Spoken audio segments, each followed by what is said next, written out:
नमः शिवाय जी। कैसे हैं आप लोग? सब स्वस्थ है, मस्त है। स्वस्थ चाहिए, मस्त चाहिए सभी। मैं ये चाहती हूँ। देखो, अकेले ऐसे रहना पड़ता है मज़े से। अपने अंदर खुशियाँ ढूंढो और खुश रहो। अब तो मोबाइल है, मोबाइल में हम टाइम स्पेंड करते हैं, हम वीडियो बनाते हैं, कुछ और कर सकते हैं, पढ़ लिख सकते हैं, कुछ सीख सकते हैं। बहुत सारे ऑप्शन हैं। कुछ भी आप अगर फ्री है तो आप कुछ भी कर सकते हैं, इतने सारे ऑप्शन हैं। पर जो पहले होते थे बुज़ुर्ग, बड़ी एज में जब हो जाते थे, तो गांव के लोग तो गांव में काम से ही नहीं फुर्सत होती थी। जब तक ज़िंदे हैं तब तक काम में ही लगे गए, उनका तो ये था। अब मैं उनका सोचती हूँ जो शहरों में रहते थे लोग उस टाइम, क्या करते होंगे। जैसे हम भी रह रहे हैं तो क्या करते होंगे। अब तो बहुत सारी टेक्नोलॉजियाँ आ गई है, फ़ोन है, आप टीवी लगा सकते हैं, टाइम स्पेंड हो जाता है। तो बाकी तो अपने अंदर है खुशी। अगर आपने खुश रहना है तो अपने अंदर ही आपको खुशियाँ तलाशनी पड़ेगी।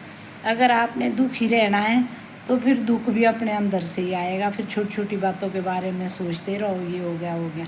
मैं तो ये समझती हूँ कि जो हो गया उसको माफ़ करो, छोड़ो जो भी है, और आगे निकलो।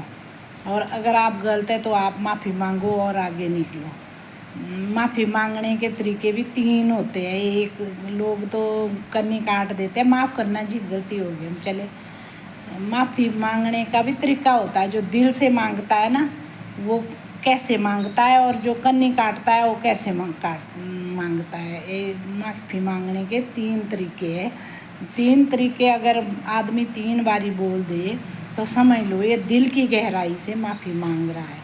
चलो जो भी है, चाहे दिखावे के लिए भी मांग तो रहा है, पर अपने से माफ़ करना चाहिए। माफ़ करने से क्या होता है कि आप अपने मन को शांत करते हो, आप अपने मन को शांत कर देते हो। अगर आप मन में रखेंगे, मन में उसका वो बनाते रहेंगे, तो फिर कुछ नहीं बनेगा।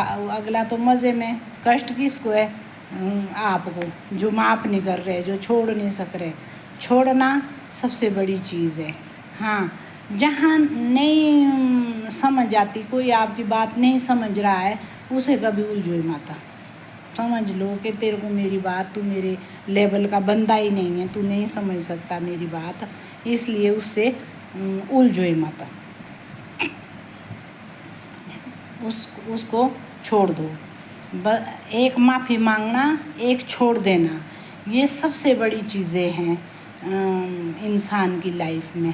अगर आप छोड़ सकते हैं, छोड़ने में भी बड़ी ताकत है। जब आप छोड़ दोगे तो आप रिलीफ महसूस करेंगे अपने आप में कि हाँ जाओ, जो है ठीक है। और माफ़ करोगे कि मैंने माफ़ कर दिया, तो इस जन्म के लिए तो सुधारा ही सुधारा ना आपने, कि अपने मन से चिंता ख़त्म की।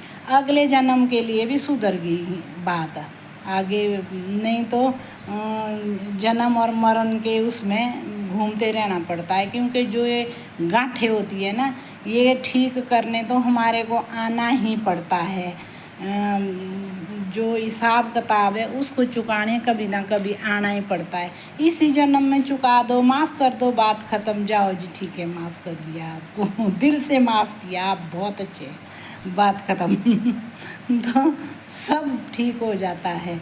मेरा तो ऐसा सोचना है। मैं अकेले होती हूँ, बैठी हुई तो ऐसे ही सोचती रहती हूँ। नमः शिवाय जी। स्वस्थ रहिए, मस्त रहिए।